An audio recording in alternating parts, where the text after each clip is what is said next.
Hello YouTube, welcome back to another episode, and today's discussion is about sleep. Um, so the night before, I had a strange dream where I was basically a person who basically lives the day-to-day life of average people, and for some reason my dream went kind of like sci-fi or fantasy, where kind of went the route of like a zombie apocalypse, kind of, but not really like not really zombies, more like people who turn into clayish people, like the term of Play-Doh, kind of like that, but you really can't like hurt them. It's pretty strange that I dreamt that, and eventually in my dream I also had this ability as well. I don't quite remember how I got it, but like towards the end, when I was getting closer to waking up, I started crying because this person in my dream was trying to commit suicide, and so and this person is not a person that I know of. It's a person that my brain made up in my head. So I have no concerns of anyone that I know. So that's it's a good thing. But the fact that I cried for this person in my dream was so strong that it also triggered my real body to start crying. So I woke up crying because the person in my dream tried to commit suicide. So, but in the dream, I was really close to this person. So I thought that was interesting, and I also thought that was also interesting that I still remembered it. So, and it got me thinking, why exactly do these things happen when you sleep? And I found out it's because people who are able to remember their dreams are very people who are self-aware, and there's not really a lot of people who are very self-aware, but there are like a, a significant amount. It's like 30-40%, but not a lot of people have it, and even fewer people are able to control dreams. These people are also known as the lucid dreamers, which is basically people who are self-aware in their dreams and they know they're dreaming, and it's to the point where they also have the ability to do whatever they want in their dream. Basically, if the person is self-aware to the point where they know that something is happening and they don't really like want to do it, then they can basically choose to do something else. Let's say the person has to go fight someone. If he really wanted to, he could just imagine someone else fighting for him and imagining them getting defeated by those who are fighting for him. I can only imagine a few times where I've had the ability to be able to control my dreams, But yeah, it's not something that you're capable of when you first realize it.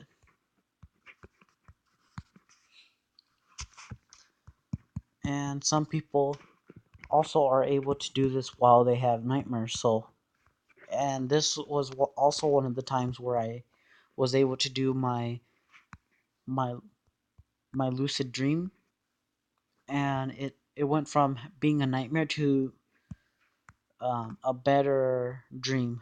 So,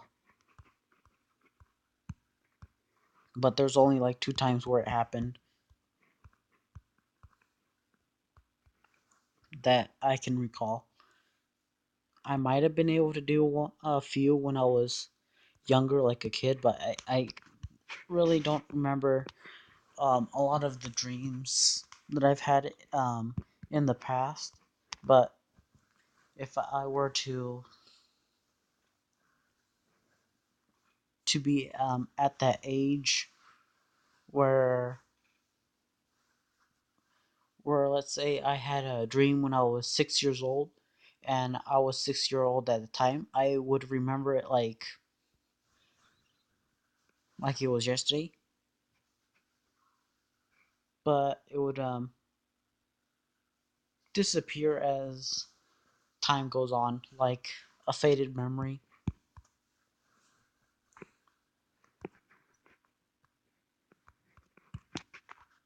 But I would say that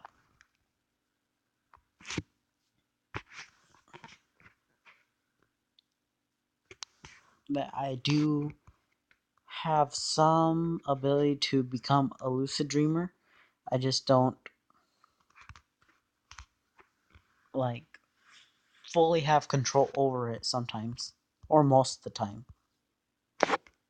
But still, it's it's an interesting thing to be a lucid dreamer. But yeah,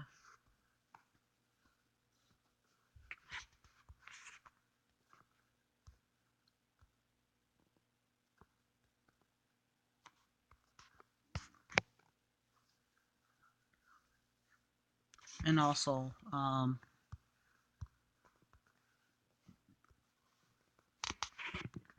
there there are times where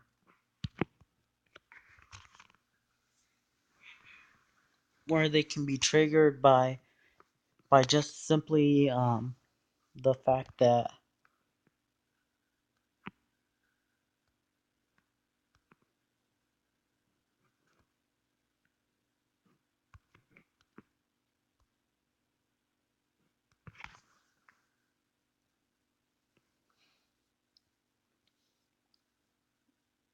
sorry there are times when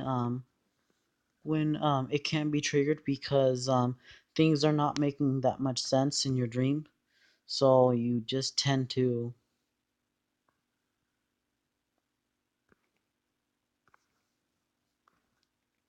just figure it out, but you don't really realize it. So you just know that you're dreaming, but you don't know if you have like any control over the dreams that you're actually having. But it's possible to be a lucid dreamer without really fully understanding.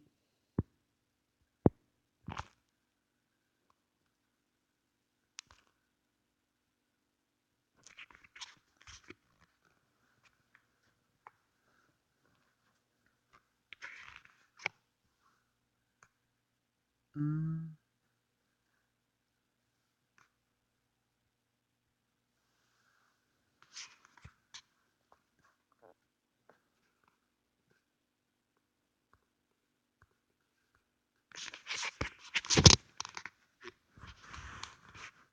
And if you want to know if you're a lucid dreamer, you can try imagining yourself reading. It's a tough thing to do because in your head you don't really memorize or read off of books in your dreams, like from the actual words that you see in your dreams. But if you can read in your dream, that's that's one way to know if you're a lucid dreamer.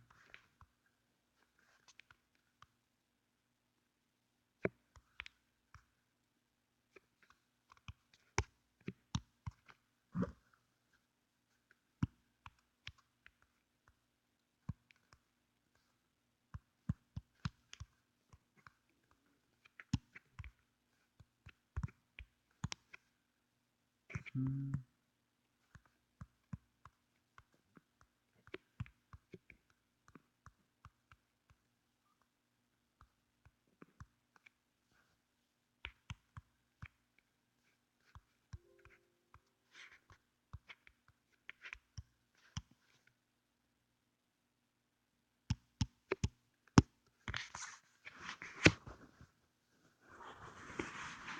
Now about sleeping itself. Sleep, what it does, is when you rest, your body, starts to work slower than it usually does. It still functions, it just does it at like half to a third of the pace that it would if it was awake.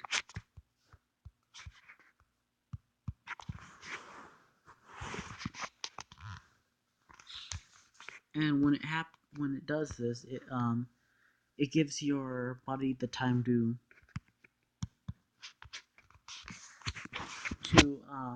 wind down a bit, like if you're giving your body some time to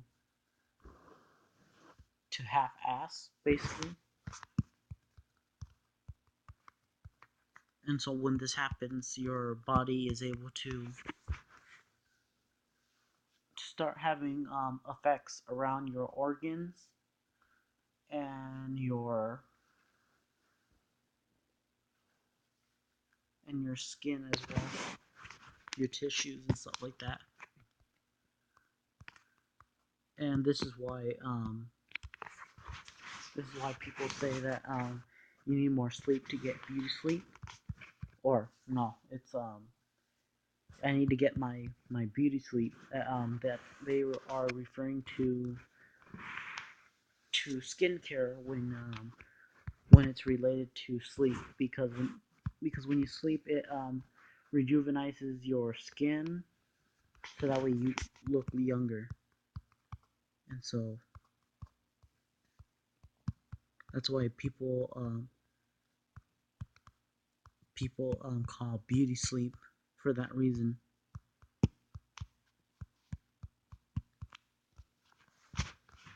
But also there's also some people who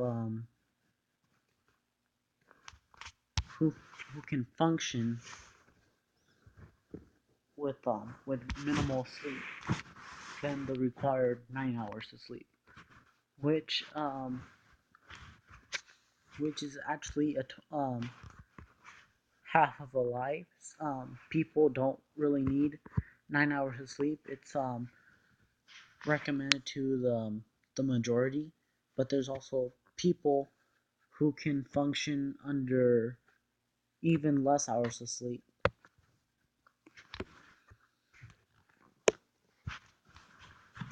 I've done it a few or I do it on a regular basis to be sleeping on an average of 6 to 7 hours of sleep.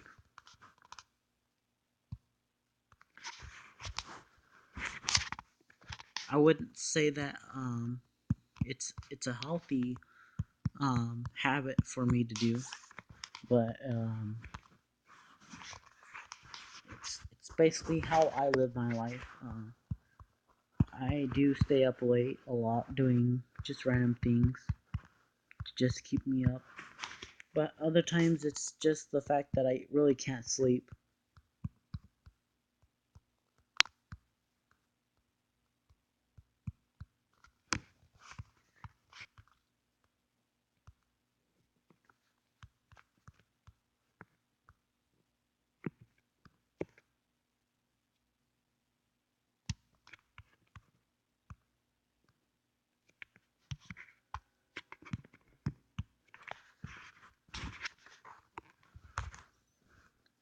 And then sometimes I just do it on purpose for whenever I have like an assignment due like the morning of. I usually just cram it in sometimes. And there's only been one instance where I had to function, and for some reason I chose to just sleep on 2 hours, and I tried functioning for my school day. So ironically, I was falling asleep during class, but not in the classes that that were requiring my full attention. It was the one where I had to have my attention to myself in my art class. So I was falling asleep in my art class, and so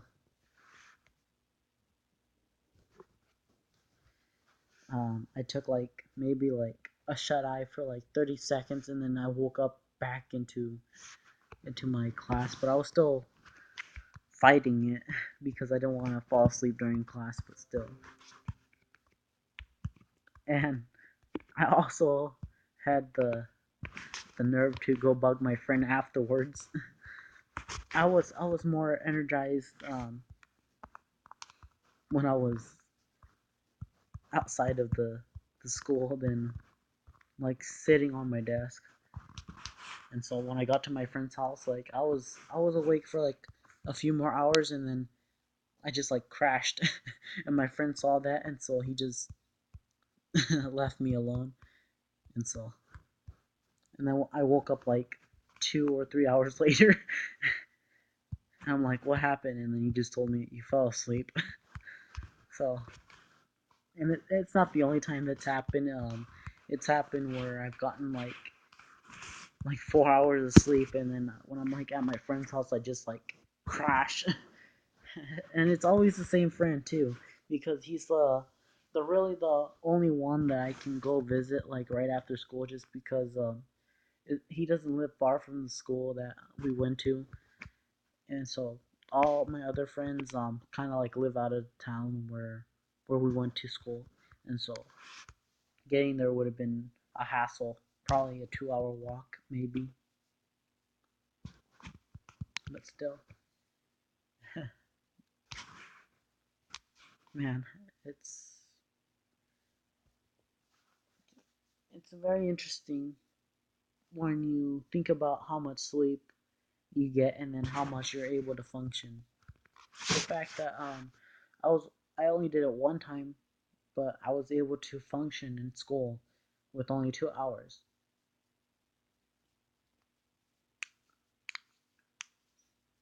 And I've only ever tried to attempt in staying awake for a full day, and I was very close, but not quite. I was only awake for like 23 hours, but then I crashed, and then I took like what, maybe like a 5 hour nap or something. And this was at my sister's house when I crashed, and so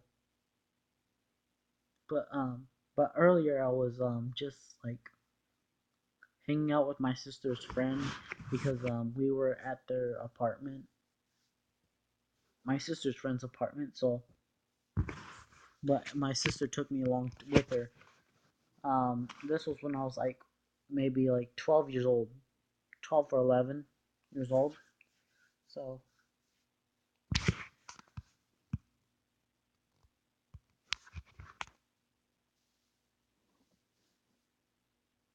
and so we just hung out. They also had someone relatively close to my age as well. So we hung out together for like a few hours before we departed and stuff like that.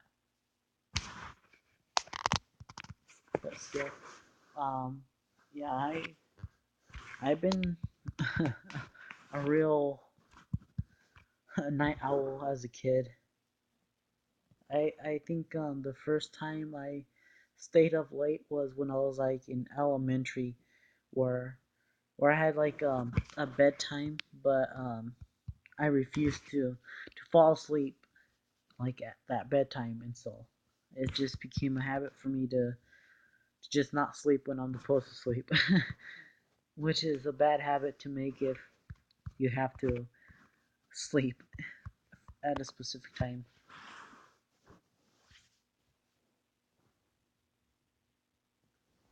But in all honesty, I believe that sleep is very important, and you should not mess around with it, and you should get as much sleep as possible if you have the chance, and if your body allows you to get the sleep. For me, my body sometimes doesn't let me sleep because I produce too much body heat at night, and so I have to have like a fan on or something cold on to keep my body as cold as possible. But I can't have it too cold, otherwise I'll I'll be freezing myself, and then I won't be able to sleep properly. But for me, in order for me to like sleep, I have to have my my room temperature at least like 15 or 10 below the actual room temperature. And room temperature is like relatively anywhere between like 80 to like 70, anywhere between those two numbers is room temperature from what I consider. So I would have to sleep at like a 55 or a 60 to be able to sleep well, but still.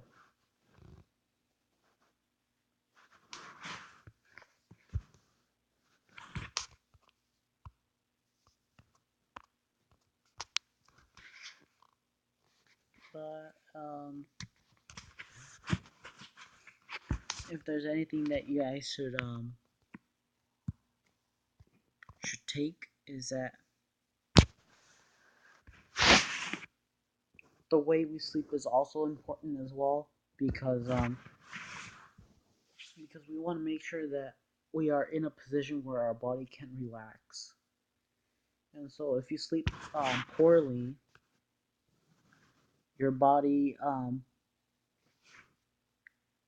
will respond negatively when you try to go to sleep. And so if that happens, then your muscles are basically going to suffer from it.